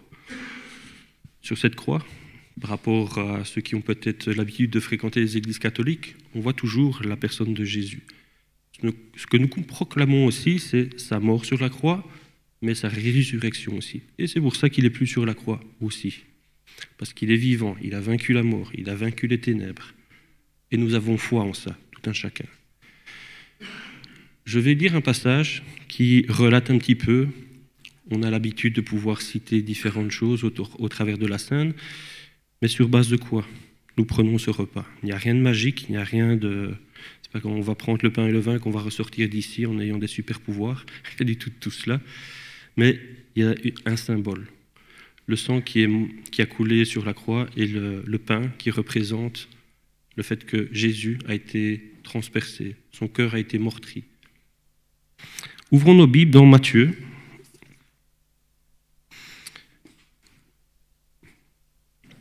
L'épisode de la scène se passe juste avant le passage du jugement du Seigneur, le fait qu'il soit arrêté, qu'il soit jugé, qu'il soit mort sur la croix et ressuscité.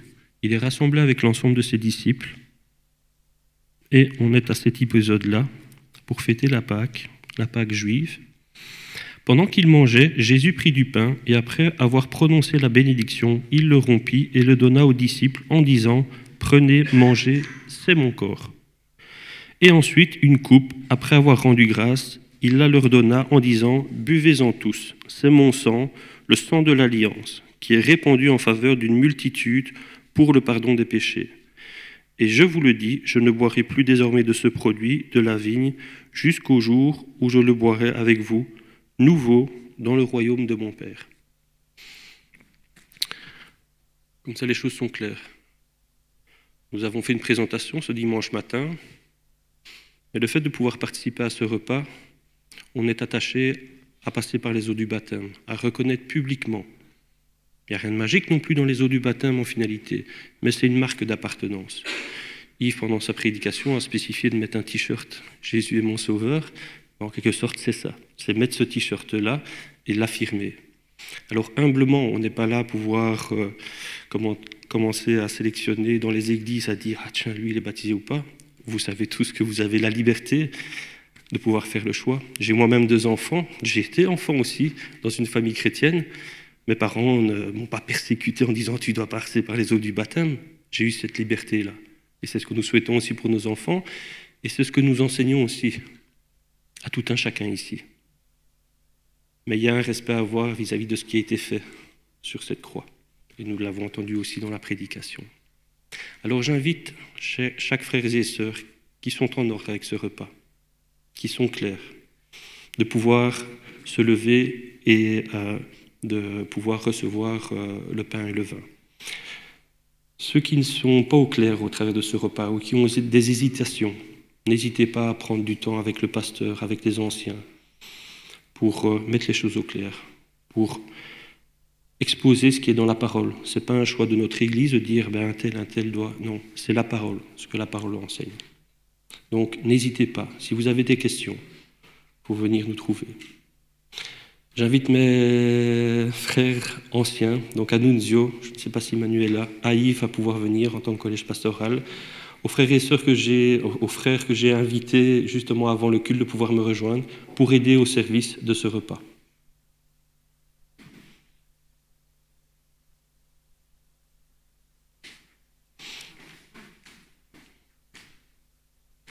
Et je vais demander à Sacha de pouvoir prier pour le pain et à Salomon de pouvoir prier pour le vin.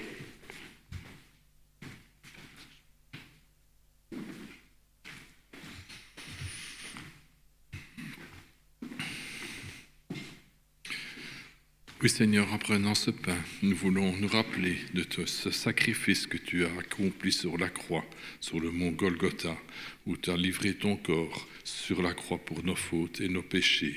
Mais heureusement, tu n'es pas resté sur la croix, tu es ressuscité et tu nous donnes la vie éternelle. Gloire à ton nom. Amen.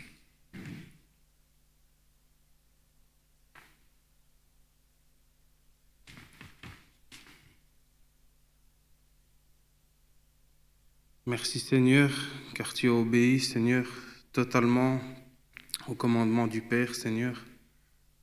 Tu as obéi jusqu'à la souffrance, jusqu'au sang à la croix, Seigneur. Reçois notre adoration. Amen.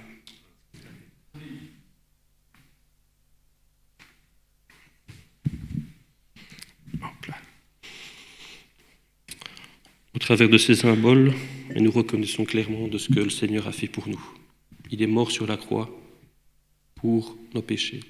J'invite aux frères et sœurs qui veulent participer à ce repas à pouvoir se lever.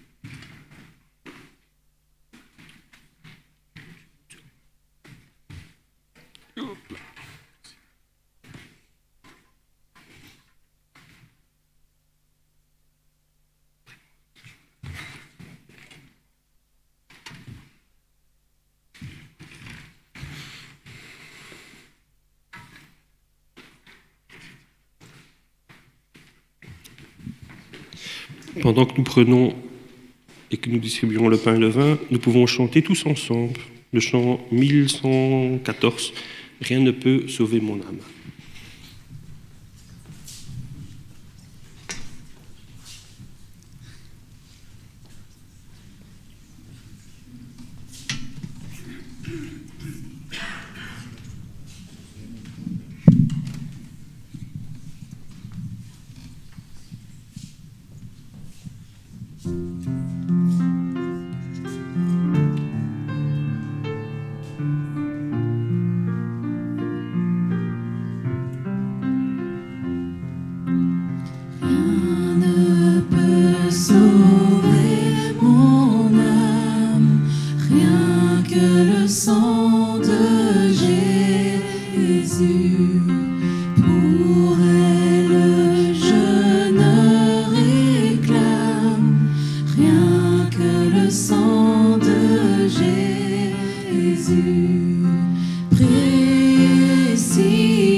Ouvrons-nous dans la prière.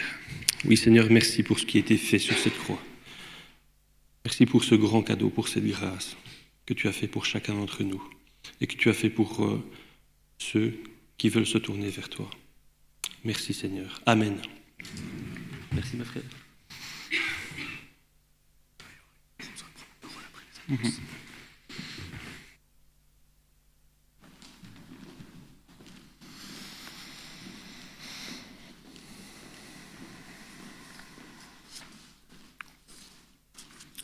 Alors nous arrivons petit à petit à la fin de notre culte.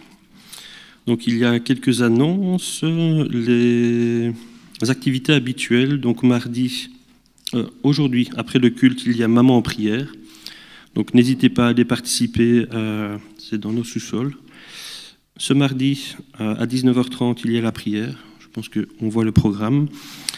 La préparation des baptêmes aussi, comme chaque samedi matin. Et alors, vous voyez un petit peu les activités avec les enfants, les amis du samedi et le club d'ados. Est-ce que Manon est là? Tu voulais prendre la parole? Alors, viens.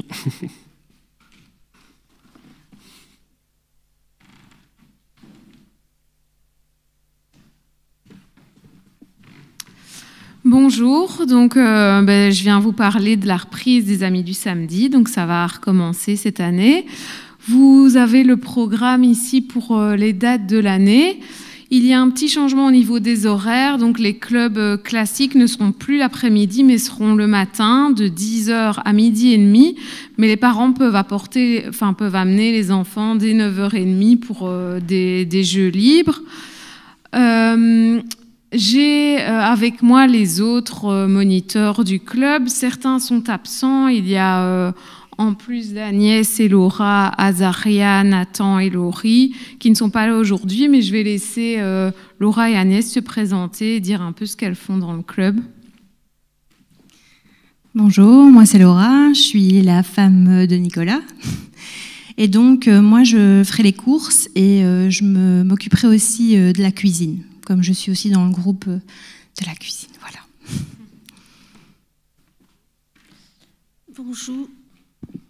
Bonjour, moi c'est Agnès et comment je m'occupe du bricolage avec Ludivine, ma fille. Voilà, pour les parents qui ne seraient pas dans le groupe, vous pouvez venir me voir et je vous ajouterai dans le groupe WhatsApp. Et pour information, cette année, l'aspect plus spirituel, ce sera autour des disciplines spirituelles. Donc les enfants découvriront la prière, la lecture, l'étude de la Bible, la méditation de la Bible, évidemment adaptée à leur âge. Puis sinon, il y aura des jeux, des ateliers cuisine, des sorties, voilà. Merci.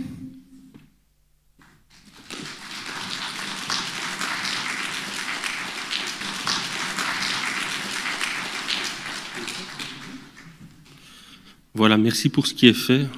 Pourquoi on ne fait pas un club d'adultes aussi? On ne pourrait pas se rassembler, faire différentes choses, on n'organise pas ça. Non, merci pour le travail qui est fait, je veux dire, au travers de l'école du dimanche, des amis du samedi, du club d'ados aussi, avec Nonjo et son épouse et les autres aussi. Merci beaucoup pour ce qui est fait. C'est une grosse richesse, je veux dire, pour les familles. Il faudrait penser pour les adultes à faire des choses aussi. Voilà. Il y a Audrey, je pense, qui doit prendre la parole, si elle est là. Ah ben voilà, tu étais en face de moi.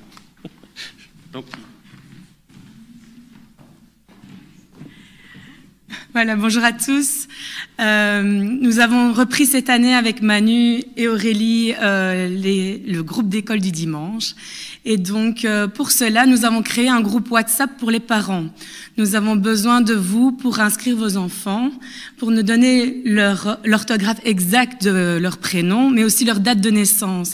Et nous avons aussi besoin que vous accompagniez vos enfants dans les sous-sols pour qu'on puisse mettre un visage aussi sur les parents, parce que parfois, on ne sait pas à qui on doit rendre les enfants et c'est un petit peu compliqué.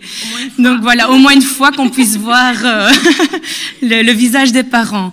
Alors, nous avons aussi besoin de renforts parce que le Seigneur agrandit l'Église. On a beaucoup de familles qui sont venues nous rejoindre et donc c'est full en bas. Et donc l'équipe commence à avoir des difficultés dans l'organisation. Et si on veut donner de l'enseignement aux enfants et les encadrer correctement, nous avons besoin de petites mains en plus. Alors ce ne serait pas pour donner des leçons, parce que ça au niveau de l'équipe, nous avons déjà en nombre des moniteurs pour donner les leçons, mais on a besoin de personnes supplémentaires pour jouer avec les enfants, pour dessiner avec eux, pour les encadrer. C'est vraiment pour les entourer et avoir de la présence en plus autour d'eux. Voilà, c'est pour pouvoir donner quelque chose de qualité à nos enfants, et je pense que c'est important pour eux d'avoir quelque chose de qualité aussi. Voilà, merci à tous.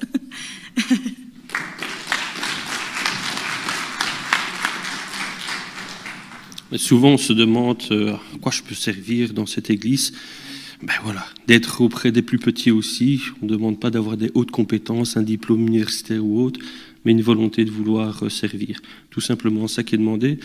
Et c'est un service qu'on se rend tous mutuellement, tout simplement. Donc voilà, j'invite à ceux qui se disent à quoi bon je peux être utile, vous avez des appels là, ok? Alors, nous allons terminer notre culte. Je pense que je n'ai rien oublié. Je regarde, non, ok. Mais terminons par un chant. Est venu Shalom Alechem. La paix soit sur chacun d'entre nous. Il y a une symbolique aussi de choisir ce chant, qui est un chant à consonance juive. Je ne vais pas m'éterniser là-dessus, mais voilà. On a notre appartenance aussi et notre soutien aussi envers nos amis juifs qui, dans notre pays, dans notre Belgique, vivent beaucoup de persécutions aussi. Mais ce chant, on a rajouté, nous annonçons la paix en Jésus. C'est notre message que nous voulons apporter. Ayons du courage, ayons de la réjouissance à pouvoir proclamer ce nom. Je vous invite à tous à pouvoir vous lever. Et à la fin de ce chant, il y a du temps pour passer autour du café, à converser entre frères et sœurs en Christ.